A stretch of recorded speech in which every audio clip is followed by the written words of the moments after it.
Hi Chris, thanks for speaking to us ahead of the game against Stoke on Monday afternoon. First of all, how has this week been in training and how are the team looking ahead of the game? Well, yeah, I mean, we've got a big game on Monday. A strange sort of week, obviously, with the coronation on Saturday and the layout of the week. But the players have trained well, and we're after a big finish and a big result. That's the least the players can do from what has obviously been an extremely disappointing season. How's the squad looking going into the game? Is there any injury concerns or players unavailable? Yeah, there's a couple of players that are unavailable. There's a few of the players, the younger players, that have trained with us this week as well. So we'll see how that goes. But you know, regardless of what team we pick, we want to go and win the game of football, because that's what players need to do to finish on a high. As I said, in an extremely disappointing season, and the supporters want to see that. They want to see a big finish, and they'll come to support. They don't come to see the team lose. They don't come to see the team underperform. And the standards, as I said, I've got to say, I said this about 6 or 7 weeks. Myself and the coaching staff will go right to the end, right to the last kick of the ball on Monday afternoon. And it's important that the players follow suit. What have you made of Stoke's season?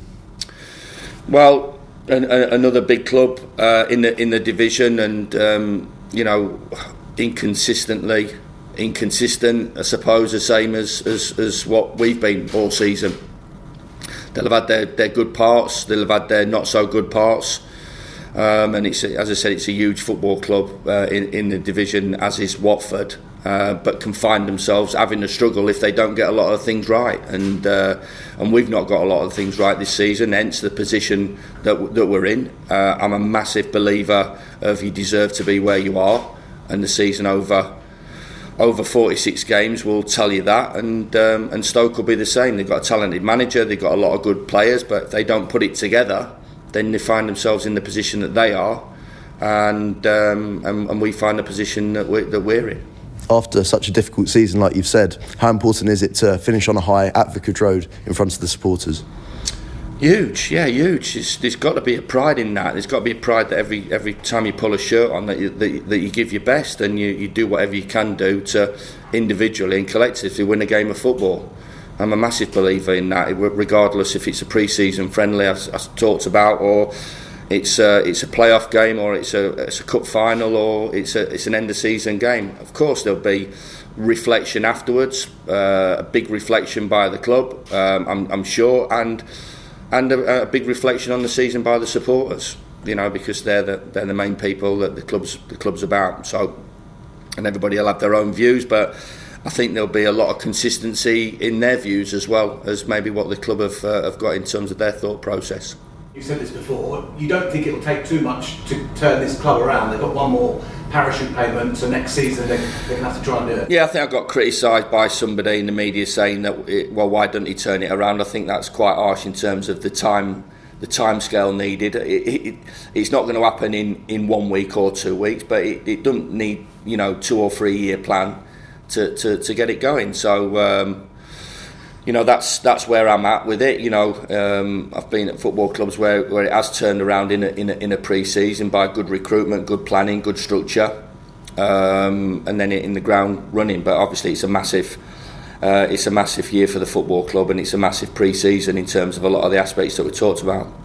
Just looking ahead to the game, João Pedro presumably doesn't play, or what's the situation with him? Yeah, he's been around the place this week, so we'll wait and see on that.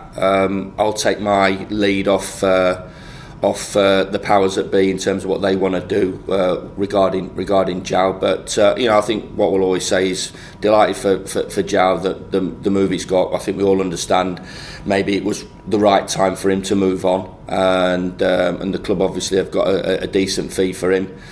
And he's going to go to a really good football club. You've seen their progression as a football club, the structure that they've got in place, and how they go about the business. So, it'll be a different challenge for João. He's been obviously a big fish here over the last 2 or 3 years, and now he goes into a football club that have got a lot of fantastic players, a way of playing, and he'll have to adapt to that. But he's a good guy, he's a good person. And if he works hard, then I'm sure that he can be a success in his next chapter of his career. You've worked with a lot of good players. How high do you think he can get?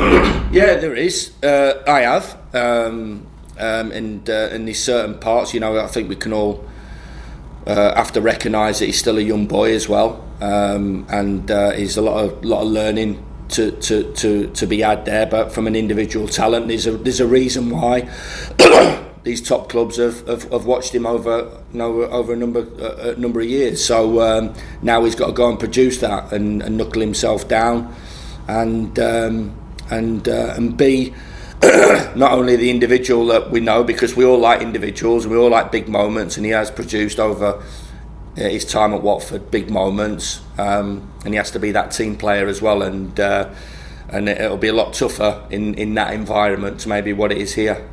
And youngsters, you haven't been able to play as many as perhaps you'd have liked because of injury. Are any of them back?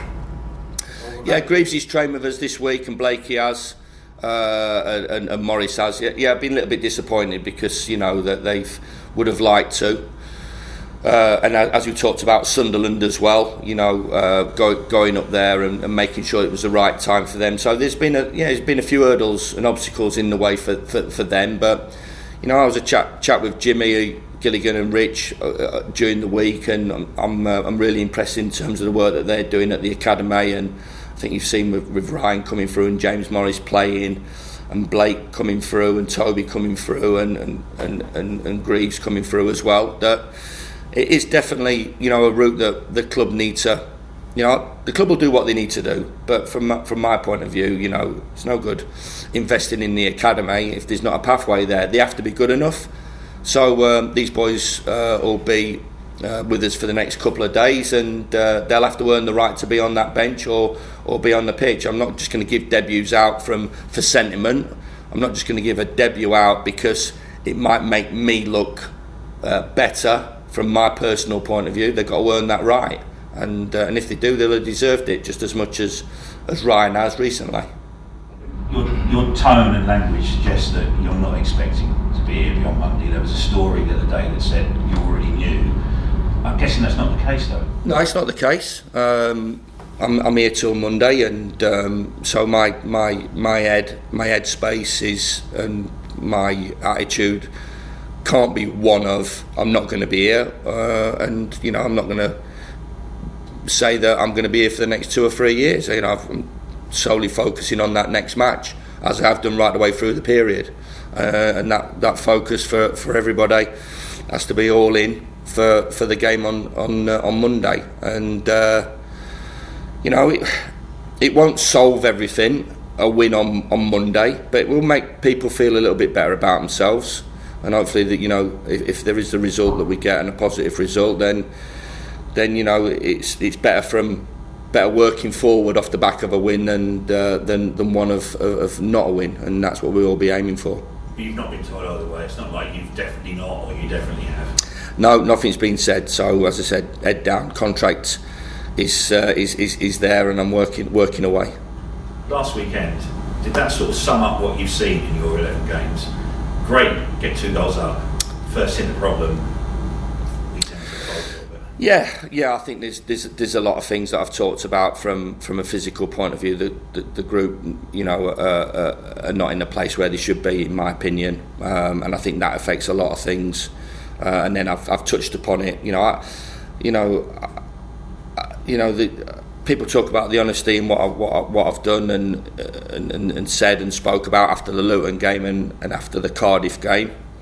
So there's emotion involved in that as well. Of course, but there's a lot of facts involved in it. I think you talk about, how many winning positions that we've been in and not being able to hold on to that. Why is that? Is there a reason for that? Is it from a physical point of view? Definitely so. Is it from maybe a mentality point of view? Definitely so. The structure of the team is the structure of the team. We try and be possession based, but we try and have a good structure behind that as well, that we're not easy to break through. So as I've always said, and I think I've mentioned it to you guys before, the 4 cornerstones of the game that underpins everything. So tactically and technically, we've not been good enough. Physically and mentally are 2 massive parts of the game. and you saw on Saturday we just couldn't get up to the ball, couldn't get out, and that is from a conditioning point of view. So that has to be so much better going forward if you want to challenge and you want to win. We're not a counter-attacking team, so we're not just sat in so the numbers are low. And from a mentality point of view, you know, as we talked about, the next 5 or 10 minutes after you score at a place like, I was going to say Roker Park there, but it's not Roker Park, is it? I'm showing my age. The Stadium of Light in front of 45,000 people. From a mentality point of view, you know, you've got to quieten them down for 5 minutes, and I'm sure if we'd have had quietened them down for 5 minutes, we'd have come out with a win, but we didn't, and you have to look in-house for that, and maybe what you talked about, the adversity point of view, is something that really needs to be addressed. Conditioning to a layman like me, is that something you can't fix once the season starts? Yeah, you can, but I would say when I came in, it was quite difficult to fix because of the games, Saturday, Tuesday. So, but there's two parts of that as well. There's the situation about wanting the players to run, putting sessions on that, you know, makes them better physically, and an attitude to it as well. So there's two parts of that need to go into that as well. That attitude you talk about, we obviously see on a Saturday. Is there a little bit of that in the training as well? That sometimes you're not seeing the effort you want in a training situation? Well, in a way, yeah, I would say. You know, there's levels. There's levels in terms of, you know, the way I look at it. You know, do I think the players are turning it in? And it might look to a layman's eye and a Watford supporter's eye that they are. I'm sure that they're not. They're not turning it in. There's no white flags. There's no been some real capitulations where it's 4, 5 and 6 and 7. But the levels of really digging in when you need to dig in, when you really need to go that extra bit, when you need to get yourself out of the comfort zone. Can you improve that in training? Yeah, you can improve that in training, and that conditions you to be better on match days, because that's what everything that we do, everything you do in a training session is related to, whether it's tactical, whether it's technical, doing drills and improving your own skill set, whether it's a physical point of view or whether it's a mentality point of view that you have to dig in. And can we turn, and I don't think this has happened enough, and I think it's not happened enough through the season that maybe we've turned losses into draws and draws into wins. We've managed to turn wins into draws and draws into losses, and if you do that, then you're not going to get the points that are going to make you that successful team. Is there anything you'd have done differently? Is there anything that you think, I shouldn't have done that, just in your own?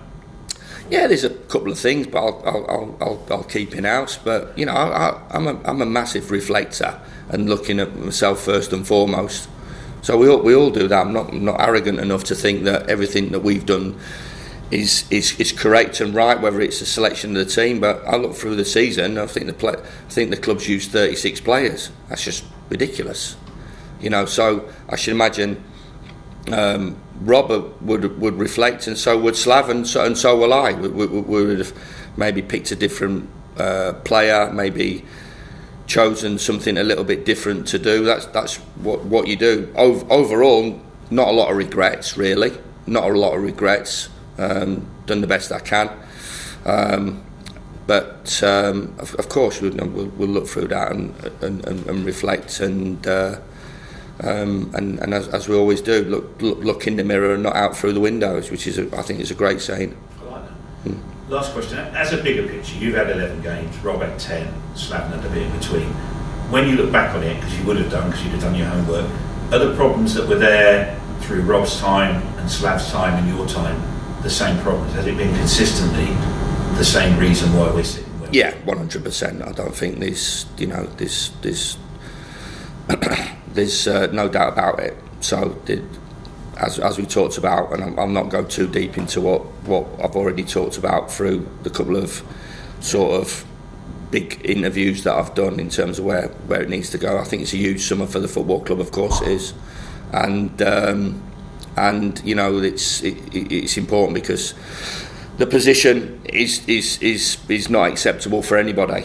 Whether it's manager, it shouldn't be from a manager's point of view. It shouldn't be from a player's point of view. From an ownership point of view, and most importantly from a supporters point of view. You know, mid-table is where the club deserves to be. There's a reason for that. Over a year, over 3 managers and over 36 players. So obviously there needs to be, and I'm sure there will be thoughts on changes for the summer.